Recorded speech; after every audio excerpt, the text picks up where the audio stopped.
because it would be like you'd be rocking out. Oh, and then you gotta go solo. Add the drone.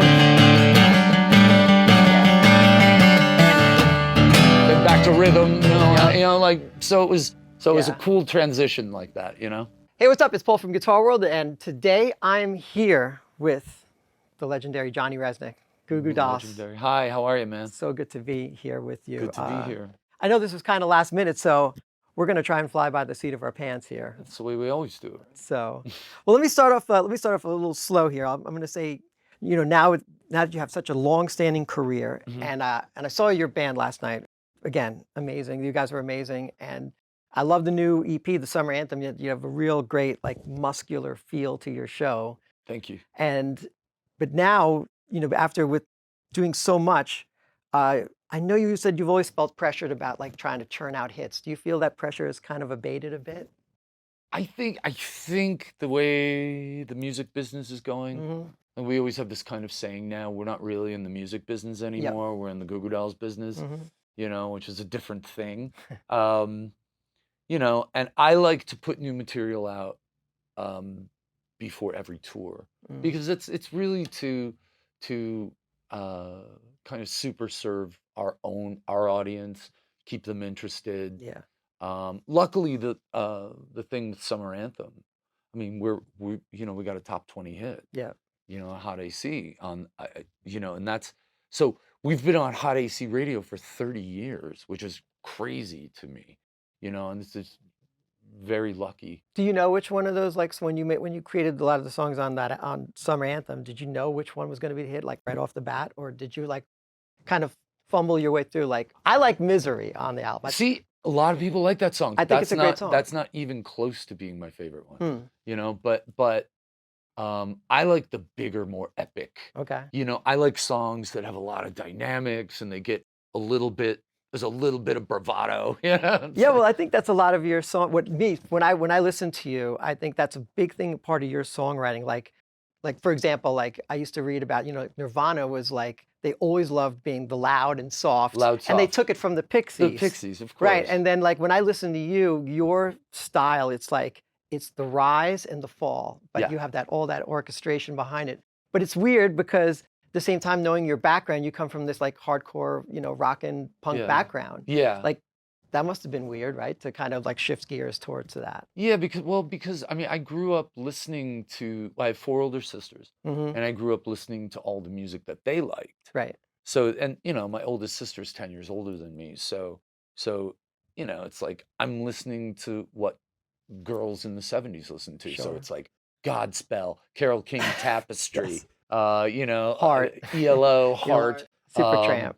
You know, Mimi Ripperton, Supertramp, you know, Bobby Sherman, it was just everywhere, you know? So that gives you a big, you know, really a wide musical palette to choose from that kind of infected your songwriting, right? I always loved hooks. And even like when I was, you know, say like 12, getting into like new wave punk, you know, sort of British kind of thing, underground alternative music.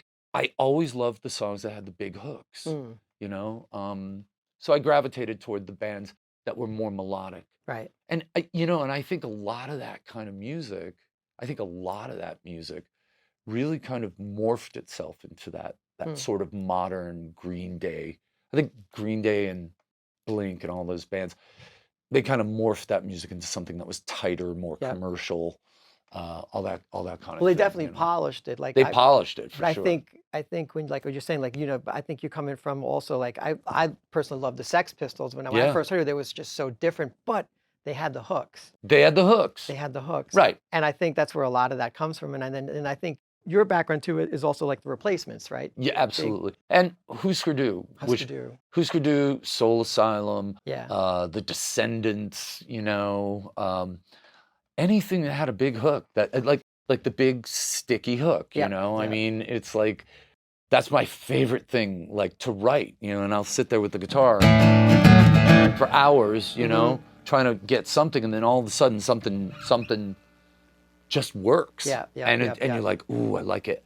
and then if it sucks me in, you know, and I'm sure this has happened to you when you're writing or playing, when you get into flow. Yes. And then you're like, and then, so you think you're doing this. You're like,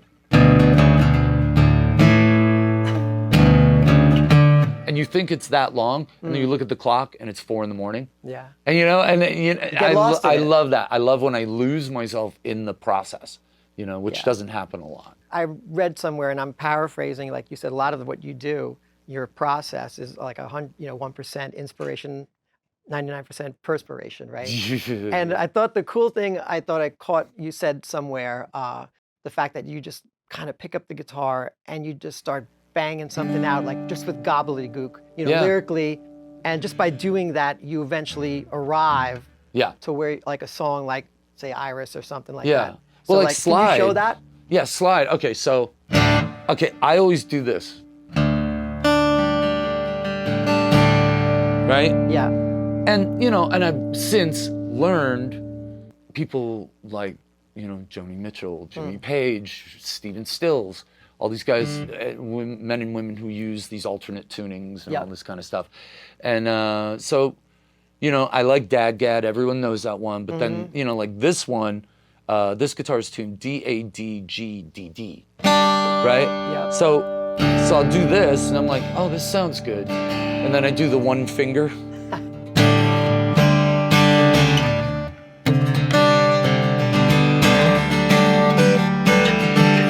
Add a finger, I don't know, you know.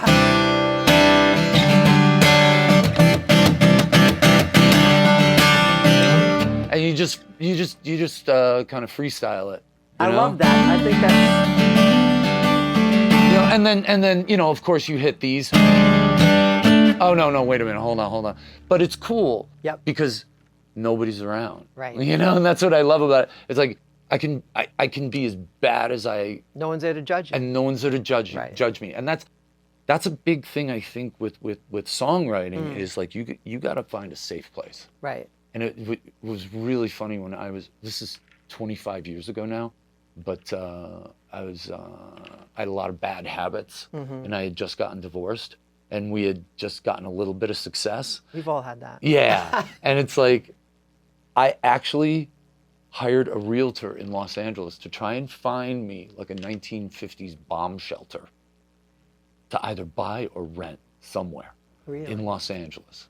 Just so you could have a space to just do so this? I could be completely isolated and say, I couldn't afford to build a recording studio at the time, but you know, but yeah, I was trying to find just like this. That's interesting. Like a cave somewhere, because I wanted to make sure nobody could hear me, because it's such a self-conscious process. Was this sort of, I mean, was this after you started kind of like experimenting, like when you found the whole altered tuning thing for yourself? Was that when you needed to do that, or were you doing that, say, back when you were still with your sisters? I mean, I would do it late at night when everybody was in bed or nobody was around, and you know, and that's how I came up with a lot of stuff. So you're messing around. Yeah. You know? Oh, it sounds like shit. So.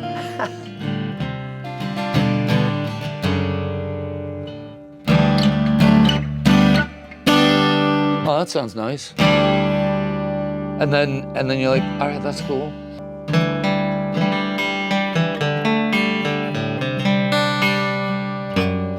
Oh no, I messed that up. Hold on.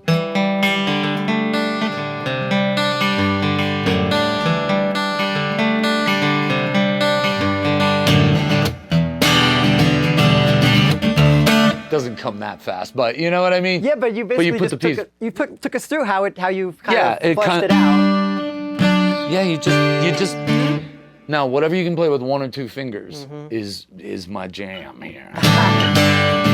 Like, you could seriously cut these 2 fingers off. I could get through a show, you know. But that's great. But then trying to add other notes to it, you know, and it was born. This whole thing for me was born out of playing in a 3-piece punk band. So I only had one guitar. Yeah. I only had one guitar.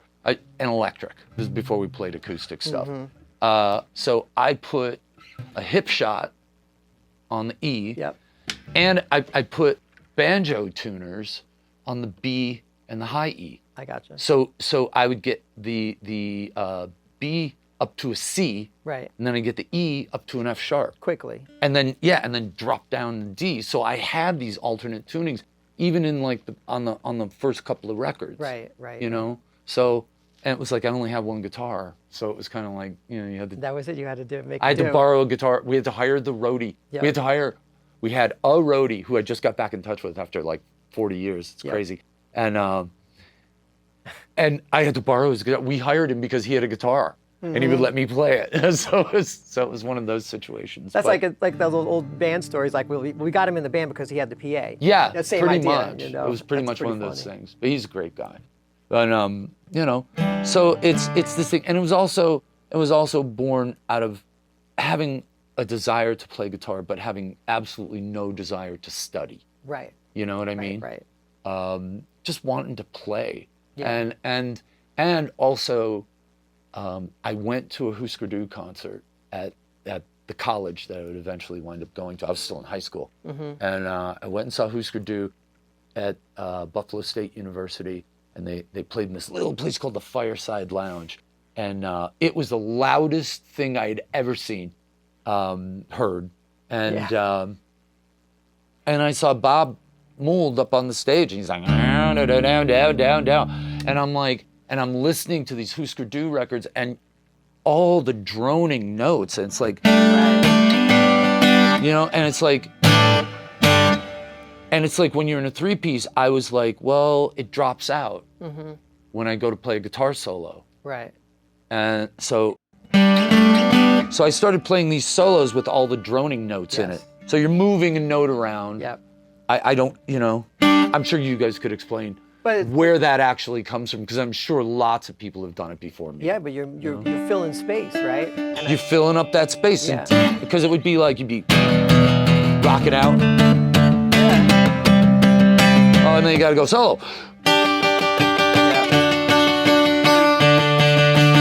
Add the drone. Then back to rhythm. You know, like so it was a cool transition like that. You know.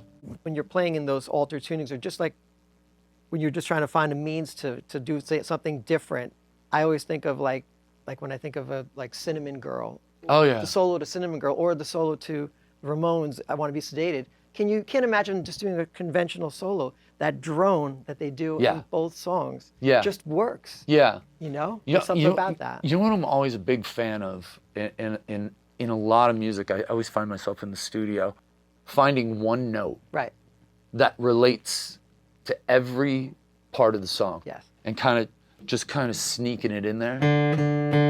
Put it behind everything. Yeah. You know, it's like that D works with every other chord in the song. Right. And So you're saying you kind of track that in there for certain songs? Yeah, or I'll do it with like an ebow. And then I got into this really bizarre like thing where I was using like an ebow and a vocoder and the guitar, and just laying it in the background, almost like a pad. That's cool. Yeah, it's fun to do, very cool. to mess with that stuff. But that's cool. It's almost like Jimmy Page, like that's where a lot of the experimentation, like between Zeppelin and the Beatles, was all and that kind Jimmy of stuff. Page too is like Huge, right? He's my absolute favorite guitar. Him and Mike Campbell are my favorite guitar players. Great. You know, and Tom Petty, you know, is my favorite songwriter. That's amazing. Yeah. Yeah, I know you played You Wreck Me last night. Yeah. And that was great. It was funny because I'm thinking to myself, wow, this like totally suits what you guys do. It just it works. But I always, when I was a kid, we got the Damn Torpedoes album, right? And it was music, like I equated Tom Petty, I put him in the same bundle of bands as like the Pretenders and like, you know, Squeeze and things like that. Like it was sort of Nick Lowe and that kind of thing. And it was sort of like, to me, that was kind of the future of rock music, you know? And to a certain degree it was. But what I loved about Petty was he had a very unique voice. Yes. Some might go what? Dylan-esque. Yeah, But very unique. very But Dylan. still very unique, yeah. But unique in his own. The tightness of his songwriting, and the fact that okay, you got the stuff he did with, and I'm gonna get this wrong, but the early album did with Jimmy Iovine. Yep. Right. Then he went to work with Dave Stewart. Took some serious risks. Very much so. But I love that. As soon as he starts, he kept. Well, I think it was Dave Stewart's interpretation of what those guys were doing. But he was one of those artists like that always managed to sort of keep his DNA in that song, no matter how much he changed. Like, you hear the Dave Stewart, it gets a little more of that Beatlesque production. Yeah. And then you get to the Wilburys, and it's a whole nother ball game. Yeah, and then that's Jeff Lynne. Right. Which is like Beatles on steroids. Right. You know, it's like a great way of putting it. You know, and then the Rick Rubin stuff. Yep. And it's like what a career arc. And like it was just like he knew right when it was time to pivot. Last night you knew when to let the audience sing the certain lines of your songs because they're so impactful. Well, yeah, that came, but you know, they tell me, you know, like I started throwing the mic out to them after they had started singing the song lyrics. But I guess that's from so many times doing it. You start to see, you're like, oh man, they love that section. Yeah. So it must be cool. It's cool. I mean, I love our audiences, man. They're like we have a good relationship. I listen. At one point, I looked out. I was just like, everyone was so into it. I was just like, figured there would be points when people are just like, I'm gonna take a breather here, but it did not stop. Yeah. So. Well, you know what we're wrestling with as a band right now, because I learned. Okay, and this is something that I learned from the Ramones. Okay, I saw the Ramones maybe 100 times, you know, and I got to play with the Ramones, which I was like so psyched, you know. That band never stopped, you know, and it would be like they'd finish a song, you go 1, 2, 3, 4, next song, and that would go, and then Joey Ramone, boom, drop the mic stand on the floor, they walk off, done, gone, and I was so impacted by that, you know, and Robbie and I would do that, like segue immediately from one song to the next. Just be relentless. Because we were opening for everyone. And I'm like, I don't want to hear these people boo. You know, and it's like, because they're waiting for the headliner to come on. And I'm like, I don't want to hear them boo. Let's just keep driving, you know? That's awesome. And that's sort of a habit that has stuck with us. Yep. There's not a lot of talking during the show. I mean, there was some, but not a ton.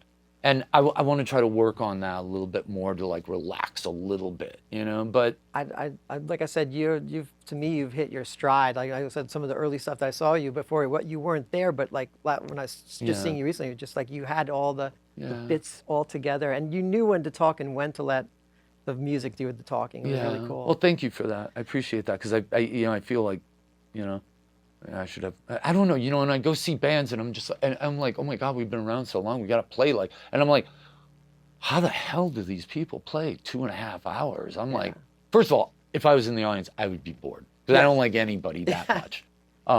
But man, I mean, you got to start messing around and stuff, and it's cool. Yeah, it's cool. So let me bring you back to like when you're like with the tuning stuff. Like when you said like I start with just the whole tuning. Is it pretty much when you start, you know, pulling the gears on, you know, the tuning gears? It's basically is that the chord tone that you're feeling? Is that where you're at?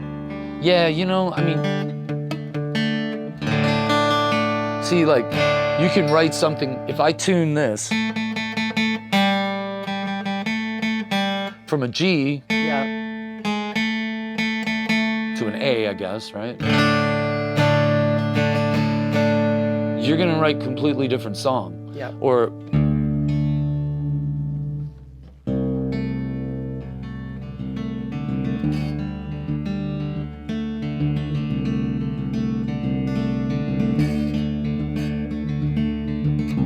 you know?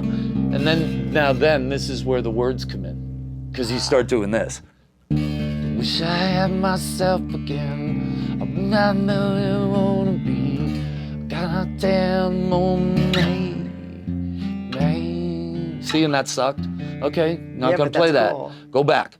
I wish I had myself again. Don't I need a name and don't me wanna be, you know, and that sucked. Okay, play something else. You know what I mean? Yeah. That goes on for hours, Yep, days, yep. weeks, months, years. You know what I mean? But what's so cool about that, like last night watching you play, the one thing that struck me is like when you did Sympathy and you just came out, just did the acoustic, you went full James Taylor vibe, and you come out and you just do it by yourself, and the minute you start playing that little progression and then your first lyric hits, it's like, I thought like, wow, that's a hit song. Like, do you feel, do you like I said, when you're sort of figuring something out, but like when you write a song like that, like just that intro section, you're like, all right, this is a hit song, and then you just flesh out the rest of it. Like, where does it go? Nobody knows what's a hit. So it's like, You don't know that? I do this, you know, who knows? You know, I mean, there's songs that we've had that I'm like, oh my God, we got to number 8.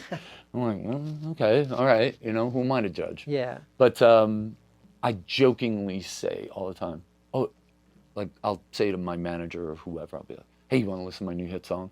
You know, it's kind of like a joke, but it's not. Right. You know what I mean? It's like,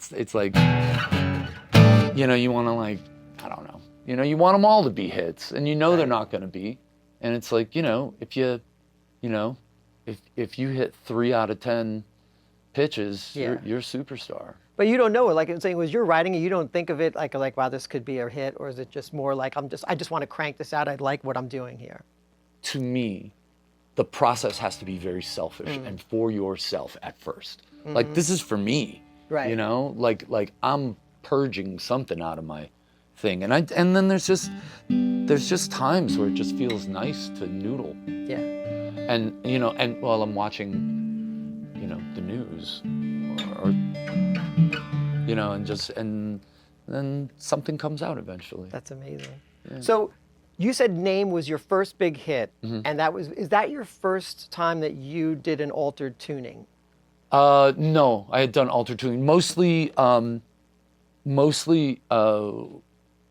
tuning the B up to a C and the E up to an F sharp. Yeah. Because there's so much you can do except play an E. You can't play an E with that. But you know, play an F. But like, you know, a song like Broadway. Yep. That song, yeah, it's just like You're utilizing the drone. Your tech had mentioned that on that guitar. That's the Broadway guitar. Well, he knows more about that whole situation than I do. Like, here, I'll show it to you. That'd be great. Yes. This, by the way, I'm just gonna do the old shameless plug. So, while you're plugging in, I want to say that I don't think everyone kind of pegs you as the acoustic guy, but I don't think you get enough credit being so much of an electric player. Oh, yeah. You're like totally. Oh, thank you. And then I saw that you're using the rock and roll relics. I knew right away. I was just like, wow, he really knows his stuff, his gear. Oh yeah. That's amazing. Yeah, I've had some really good teachers along the way, you know, and spent a million hours in the recording studio with, you know, some awesome producers and mixers and musicians, you know, like, you know, you bring a guy like Tim Pierce into the studio with you. Like, we were lucky enough to do that. Like, Rob Cavallo, the producer, was like, I'm gonna call Tim Pierce, he's gonna come in. And a guy like Tim comes in, who's a giant and a fucking monster player, just unbelievable, and the nicest guy. And he's, you know what I love about him most? He is so generous with his knowledge, you know? Yeah. And I would have never known about the Naylor Superdrive 60 if it weren't for him, you know? And look at you talking gear. I love it. And so I bought 2. I finally found one. I had an alert on Reverb for about 5 years, and one finally came up. So anyway, I digress. This is a lot. I digress a lot. Yes. But these rock and roll relics are just, they play amazingly. They sound great. Billy Rowe really, he's a master. I know Billy, and he's great. And I did a review for one of his guitars, and I'm a big fan of his. And now he's in Buck Cherry. Yeah, and he's in Buck Cherry too. Great. That's cool. Which is cool, you know. And like his guitar, you know what I love about his guitars? Because I don't know what it is. I love playing those shredder guitars, but it kind of doesn't suit the situation. These play like shredders. Yes. And and look how cool they are. It's But just it's like like- the coolest, and I could never afford, like, I mean, this is not a cheap guitar, No. but I can't afford like a 1960 whatever Yeah, Les Paul. I right? mean, yeah, I guess I could afford one, but I don't wanna. It's like, you know what I mean? I like we do a lot of private shows at very wealthy people's homes. Yep. And they're like, oh, let me show you my guitar collection. And you're like, okay, cool. And you're like, oh, look, another 59 gold top. Yep. That's in a glass case. in a glass case and Yeah. never gets played. You know, and that's like, yeah, that's worth 300 grand. And this is like, are you enjoying it? Yeah. That's the whole thing. Are you enjoying it? So like whenever I never had any vintage guitars, but then I was lucky enough, I was lucky enough to be in the band, and I think Steve, our manager, called Norm's Rare Guitars and Right. said, you know, Johnny from the Goo Goo Dolls is coming in, and you know, and I was looking for a jazz master. I finally decided I'm gonna buy a collection of vintage guitars. Wow. So when you go to Norm's, Yep. I've been there. yeah, when you go to Norm's, I'm like, yeah, I'm looking for a 60s jazz master. And you show up and there's 10 of them. Yep. Or a J200. I wanted a really nice J200, a J45. There's 10 of them. And you play all 10 and one sticks out. And that's what I think is missing. Yes, I agree with you. You know, to go into that local music store and like just find that magic one. I mean, you know, you're back in the day. That's what we used to do. I used to go when I tried to buy Les Paul. I had him bring out all the Les Pauls, and I found the right one. Yeah. You Just find the one that speaks to you. Yeah. Which is great. I mean, it's like, you know, and I don't think a lot of people who don't live in New York or Los Angeles or Nashville get the opportunity to do that, because it's like everything is closing down. And it's like, you know, and I've had really good luck buying guitars off of Reverb. I've had really good luck. And I also have like a master guitar tech who can fix whatever's broken. That's awesome. You know, but So wait, how many guitars do you have at this point? I mean, Go to the like, videotape over there. Like 70. Oh, that's actually 75? That's conservative, I would say. Is it really? Yeah, I'd say Oh so. my man, listen, I got to interview Rick Nielsen at his house, right? Yep. And for a show that I had on Sirius, and we went down into his basement, and it was archived, like beautifully.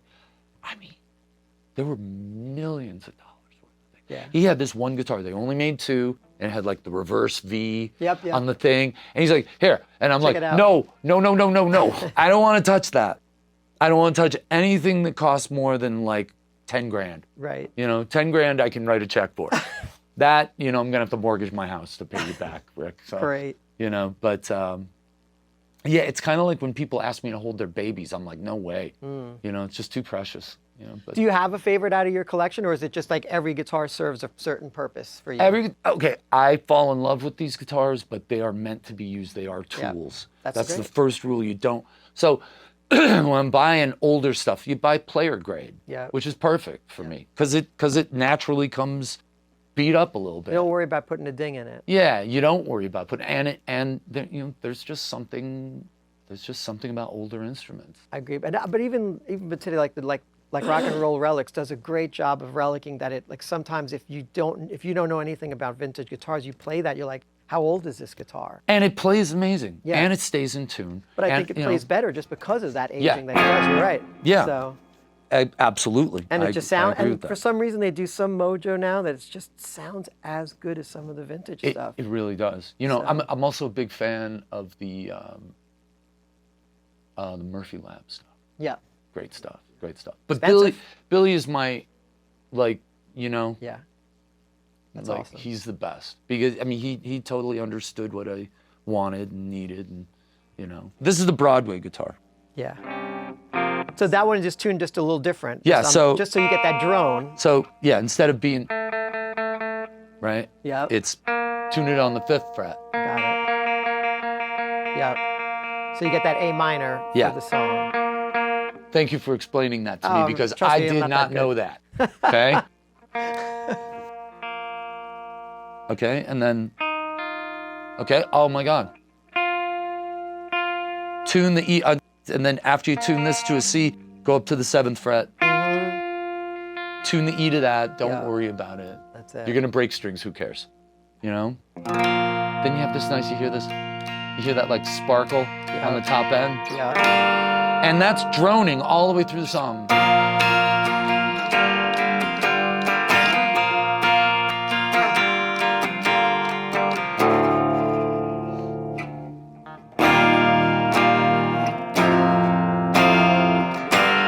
You know what I mean? It's such a cool approach. So I hear that song and you have it relatively clean, but on the album, it's a banger. You have it distorted. So how do you decide whether that song becomes more of like the acoustic version of it or more like the rock and roll version? Before we go in the studio and record it? Yeah. It was meant to be a rock song. So I wrote that about the neighborhood I grew up in. Yeah. In Buffalo. And, you know, it's sort of It's like one of the best lines about the old man at the bar waiting for his time to die. That's what it was. Yeah. I mean, I grew up, there was a Catholic church and a bar on every corner, you know, and it was a culture, for sure. But you grew up in a Catholic neighborhood. Oh, yeah, and I went to Catholic school. I had to go to Mass 5 days a week, 6 days a week for 9 years. I went to Catholic school. Yeah, and see, I mean, you know, that's understand. turn the cameras off. We need to talk. Well, back then they were still doing corporal punishment. Oh yeah, me So too. you probably Yeah. had Oh, that, the right? whack in the head, the Board of Education, you know, and then the knuckle in the back if you're slouching. I was growing my hair out, and we actually had a dean of discipline. He would come and cut my hair while in class. Yeah. So that's how it was. So Yeah, a lot of humiliation. Yes. You know, but we use it. Channel it. We channel it, man. You know. That's great. Yeah. That's awesome. Yeah. So that's very cool that now you're able to figure out like like certain songs you just want to rock out. Yeah. And especially like the new album Summer Anthem is mostly there's a lot of just it's rocking out. It's Yeah. I mean, there's an undercurrent of what you're playing acoustic wise, but for the most part, you know, generally, was that deliberate?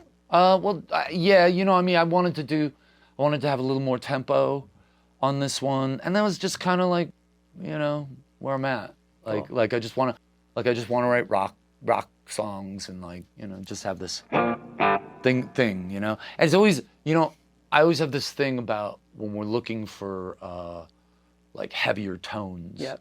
You know, it's like, no, it's got to be rock, not metal.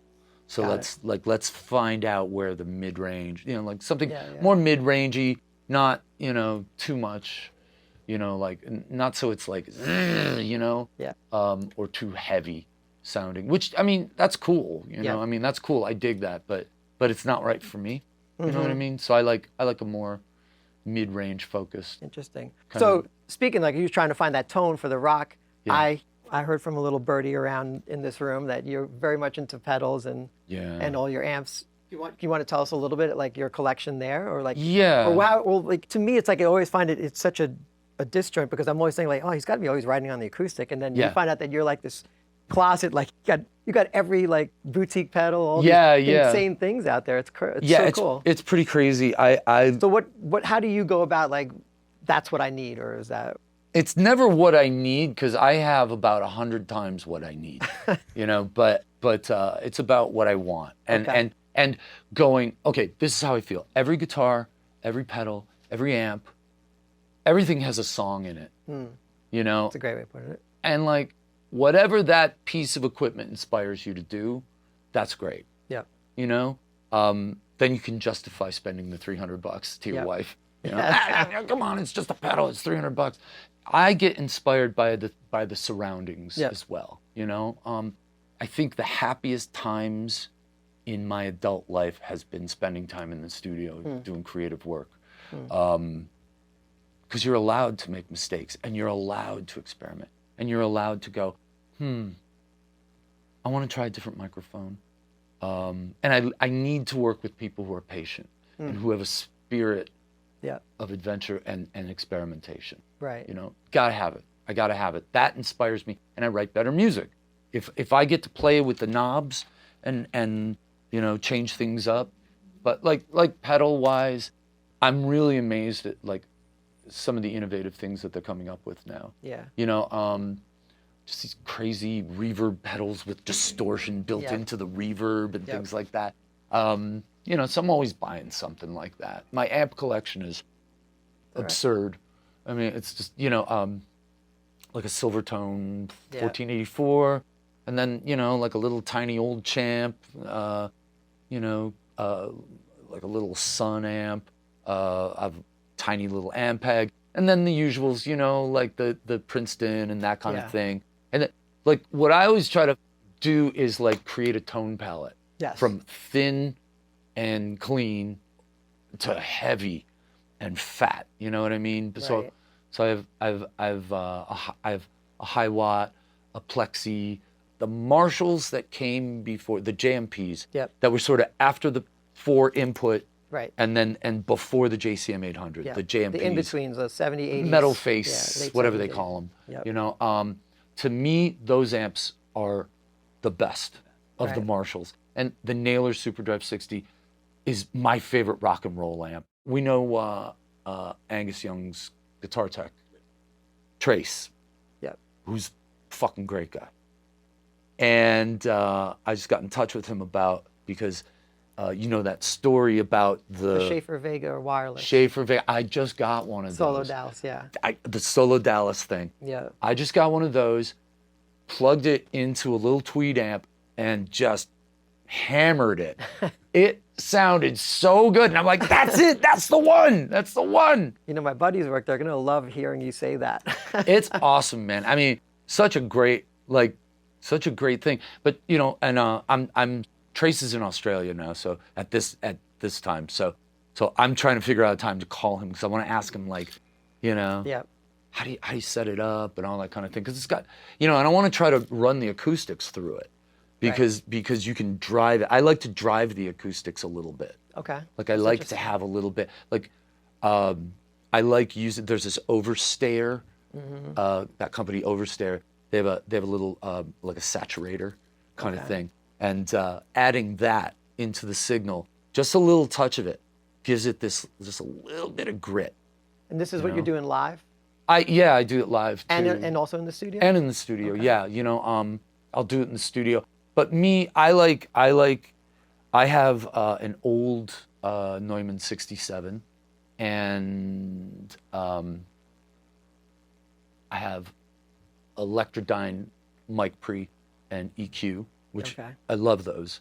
And then, and I have an RCA BA6A compressor, which was the stories about Jimmy Page hauling the RCA BA6A around with him, you know? And to me, that's and an old like J45, you know, and use that for the guitars, the acoustic tones. So yeah, you're pretty much like, you're always like, your tone chasing is eventually serving the song at some point. It all has to serve the song. And then it's like, you know, and then I have a garage sale every year. You know, it's like, okay, if I haven't used it in a year, it's going. That's it. You know, because they are tools. And you know, and then, you know, I keep all my stuff out at SST in Weehawken. You know, so like one day we were going through hundreds of guitar pedals, and then we just put a big box of pedals and threw them over on the side and just wrote free pedals on it, you know, just like whatever. Amazing. You know, but because I'm like, I'm really not going to sell all these on Reverb, so just give them away, you know. That's very generous. That's awesome. You know, they were shitty pedals. Well, now you found out because you bought them all. That's it. Yeah, right? you know, but that's the only way you know. Yeah. You know, and I'm such a big fan of like all the JHS stuff, and Analog Man is great, you know, and Caitlin Bread stuff is great. Mr. Black, love all that Mr. Black stuff. Strymon stuff is, you know, one of my favorite things in the studio, and I don't know, maybe we're getting off track here, but like doing guitars in the studio, Radial has I don't know the model of it or whatever it's called, but you plug a pedal into it, and you can go right into the console. Correct. Yeah. You know, and you can mix with pedals. It's like, it's so cool that you can do that, and it you know, or you can, you know, record right into the console and all that kind of thing. Saves you time, It saves time. I mean, there's definitely something to be said. Now, Wade, from Chandler is a friend, old friend of ours, and he just hooked me up with a pair of his Red 47 mic pre's, and running one into the other and plugging a guitar into it and diming it out it's terrifying, but because you're like, oh my God, the house is going to start on fire. Right. But it sounds unbelievable, you know? It's just finding cool little tricks like that. That's amazing. That's Yeah. great. You have markers on your guitar. So every guitar is marked. Yeah. Can you want to talk about that a little bit? See that stuff?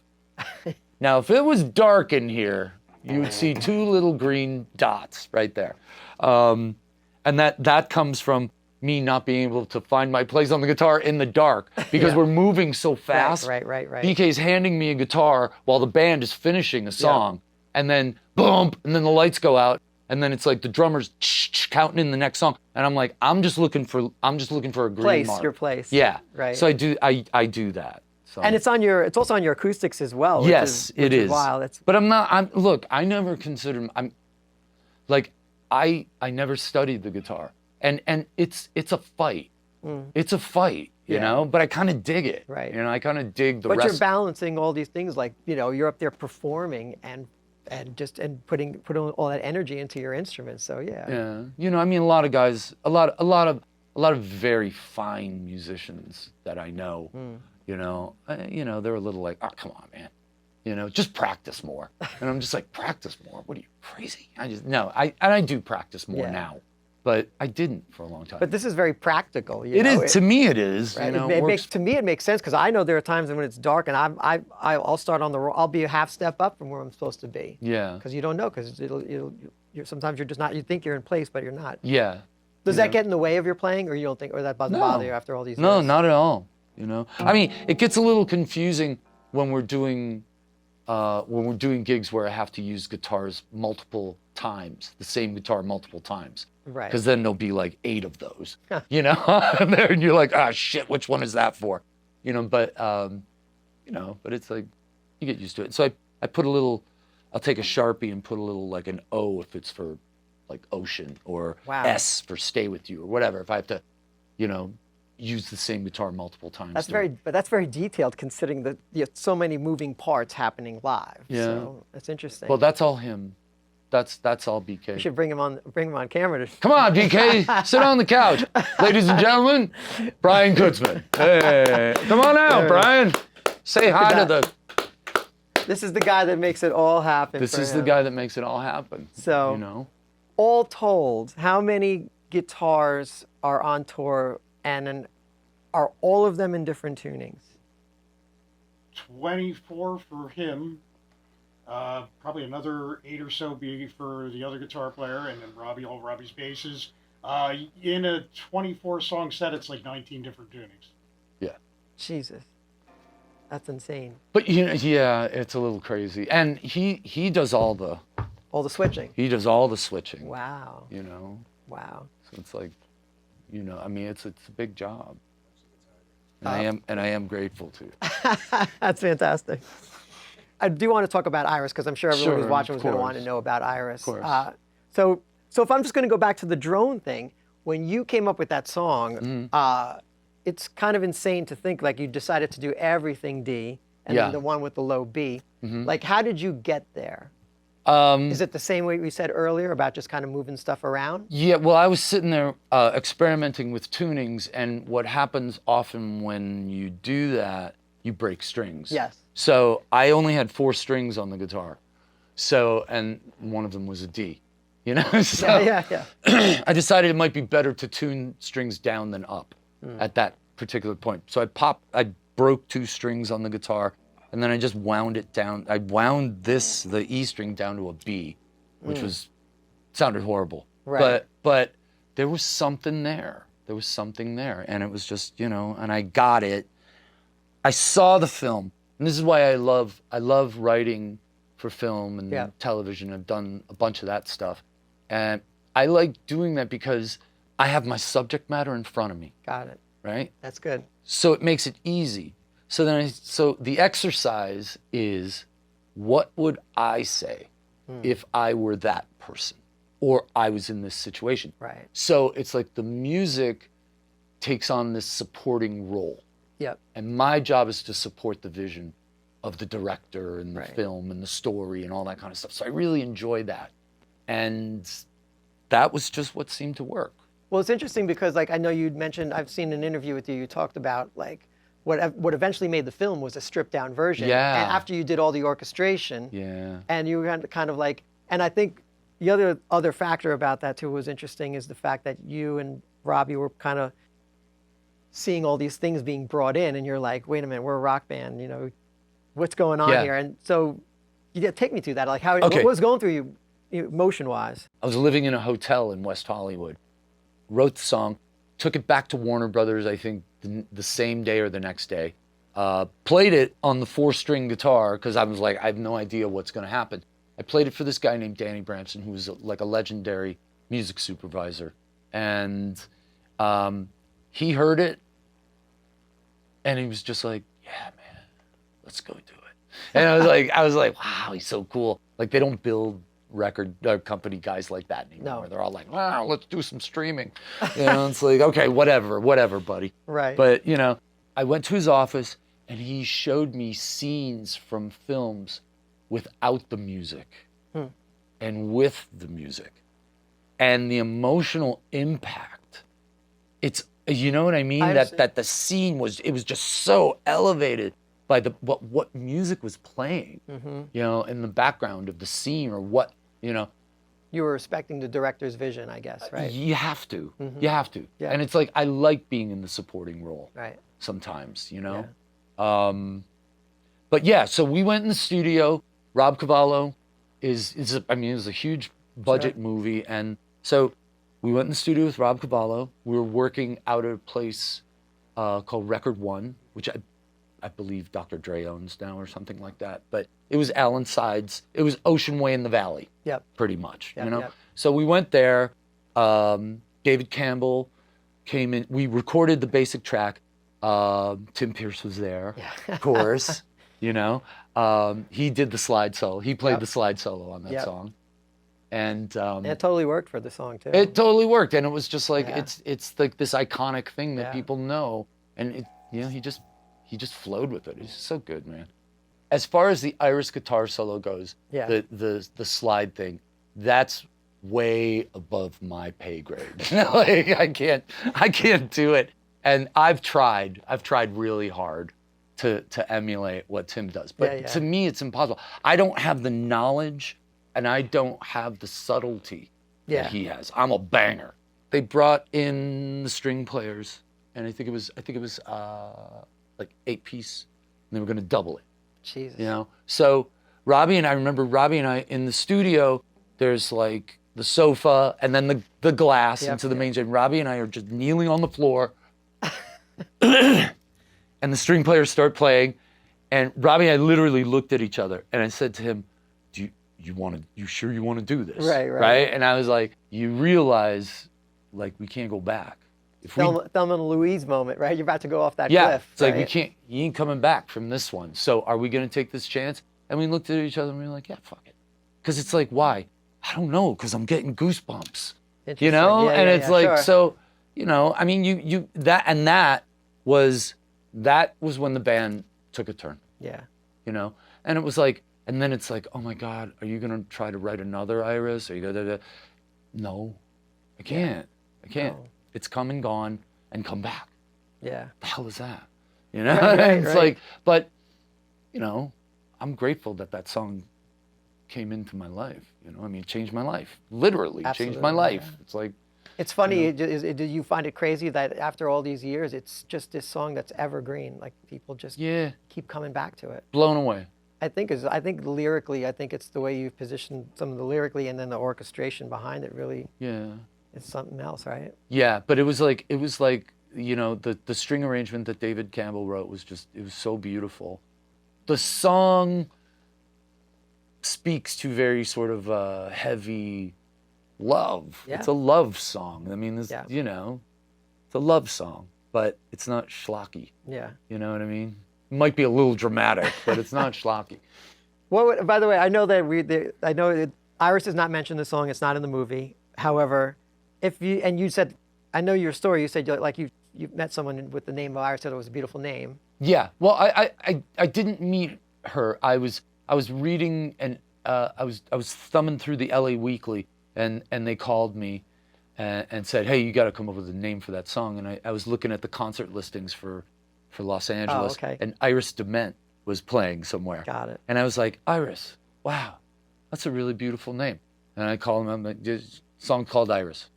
It's like, That's it. Why? I don't know. You know, but it was during that period of time where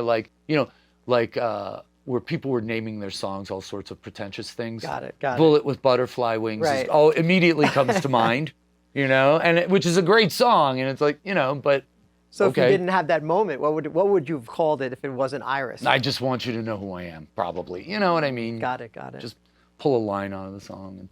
And, Yeah, that's good. Yeah, but, it worked. I mean, I don't know, man.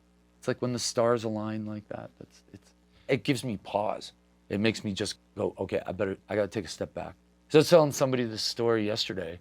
When Name, which was the first hit we had, came out, we had been traveling around in a van for so long and like doing shitty gigs and all this kind of stuff. And when that song was the #1 song in the country, Robbie and I were in the back of a car coming from an airport. Used to have this thing called Music Express. And that was like the car company for all the rock bands. So in the seat back pocket, there was a Billboard magazine. And Robbie pulled it out and he was showing me the chart. He goes, look at this. This is what's going on. And I thought he had that made up and was messing with me. I really did. I really honestly got that. And I'm just sitting there going, and like, my mind was just on tilt. I couldn't believe this stuff was happening after so long that I thought he was actually like trying to prank me. Right. And it's a weird thing to adjust to, and you're not prepared for all the weirdness that comes with it. I can imagine, right? But we were we had really solid people behind us, and we're also from Buffalo. Yep. So you're skeptical of everything. Yes. Just trying to have gratitude.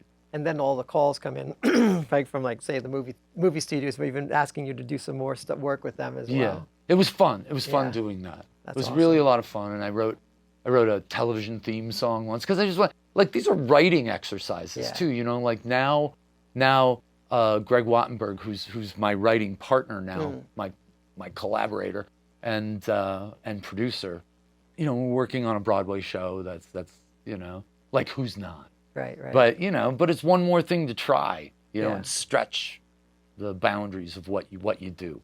I'm sensing you get the most joy out of just songwriting and collaborating in that respect, right? Yeah, I love it. More so, because your guitar journey is sort of taking you that way, right? Yeah. More so than anything else. Yeah. And then I guess more textural type of playing as well. Yeah, trying to playing,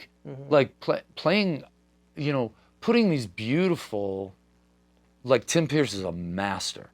Like that guy knows how to bob and weave out of things, and if you want to emphasize something lyrically in a song, he'll do something underneath it musically that will. That's great. It's weird. Yeah. But he's a genius at that. Yeah. And he was the guy. I just watching him and saying, oh, okay, like he's got that and that. Okay, Tim Pierce and Jack Joseph Puig. Like Tim Pierce and a couple of guitar players that we had with us really inspired my quest for sounds, because I'm listening to these guys that we hire to play guitar on tour with us. Yeah. And they're so much better than I am, and their tone is just like so lush, and so it's like, okay, well, I'm going to learn from these people. Tim was one of the guys, amongst others, that really inspired me to actually chase the thing. And Jack Joseph Puig, if you go online and look up Ocean Way Studios, when Jack had his residency there, he was parked there for years. Yeah. I had so much fun, and I spent hundreds and hundreds of hours in that studio with him. That guy was constantly looking for something new. In old things, and repurposing equipment to create a different thing. Yeah. He's a master of that. Wow. Dave Fridman from Tarbox Road. Just and Greg Snow, the guy that works on all the equipment and modifies all the gear. He rebuilt and modified my RCA BA6As, and they're insane. Wow. They're insane sounding. And he's like, that guy is a genius. He's a genius, But and I don't like throwing that word around. But Jack Joseph Puig was just, it was just, he could manipulate sound in ways that and the wrong mix is the difference if something's going to be a hit or not. We recently worked with Ryan Hewitt, and who I love, and I'm like, oh man, that guy knows what this band is supposed to sound like, and so so we're going to work together more, and I'm so excited, man, because it's like a whole new adventure going to start with this guy. I hope. That's awesome. Yeah. One of my questions was going to be, as I'm getting to the end here, one of my questions was going to be like, what advice would you give to aspiring musicians? But it seems like what you're saying is surround yourself by amazing people. Yeah. Right? You know what? Be the weakest link in the chain. If I'm the weakest link in the chain, we're going to be fine. That's great. We're going to be amazing because everybody around me is better than me. And that's what I want. And that takes, sometimes, my ego will get a little like, you better step back a little bit there, pal. It's my life. And once in a while that happens. But, why would I want to be a singer if I didn't have a problem? It's like, we all got problems. It's like, I need approve of me, please. But just being around people that are better than me and can teach me. And it's the same thing. It's like he's an awesome guitar player. Brian's an incredible guitar player. And I've asked him like, hey, where should I kind of start this thing, or try this, he'll like give me a little lick or something. And I'm like, I appreciate it because it's like, I'm not a technically proficient. And I like the struggle. I'm playing the wrong note, keep fucking bending it until it's right. I like I love guitar players like Neil Young who are very angular and jagged, and it just sounds like it's about to explode. Yeah. I love that kind of stuff, But I think you found your role, who you are as a player. Yeah. In between that, I think that to me that's admirable. It's like you have found a voice, and I think just judging by, again, the crowds I saw last night, you've done it. They dug it. Yeah. Our audience is amazing, man. It's like. They really are, man. They like treat us like they're protective of us, and and they're One guy called out, "You're our inspiration." I was just like, you said something about inspiration, and some guy, "You're our inspiration." I was like, wow, they really love that, you guys. It's amazing. It's how much that was nice. It's amazing. Last night was a little weird because they were filming. And you made a mention of that, which I thought, but you were actually pretty masterful in bringing a little humor with that. Oh, of course, always got to bring a little humor. Yeah, it's great. Everything's a joke, but it's not. I just recently, BK did this for me. Check this out. I'm sorry, you're gonna have to fix this. There goes Rzeznik breaking the guitar again. I love it. Look at this. BK put this on here. That is a rubber stopper from a Grolsch bottle. Right. Right? So he put it on there. I love this because it's just and that's sort of to keep something in place, right? Keeps it, keeps it at number 2. It's amazing. And because this is really cool. This pot gets really dark and swampy, the tone pot. Yep. When you pop it up into here. Right. So I do like a noodly thing in the one song. Yep. And then right, so this is Broadway, so it's like, and then he starts to ramp up the gain until it just winds up being that very distorted square wave thing where it's going like, and it's so cool. It's so fat and creamy, and just like. I had no idea that he was manipulating it as you were playing. That's wild. Yeah. He's rolling in the gain. So, man, Like, yeah, I know. He's like, it's like, sometimes he looks like a drummer over there. You know, I'm tuning this and hitting that and That's smacking that and looking over there. It's like, you know, it's. And I guess more advice, need a right-hand man like him. Yeah. Without a doubt. I mean, you know, it is really fun. Be yourself, you know, like be yourself. It's like when everybody else is turning left, go right.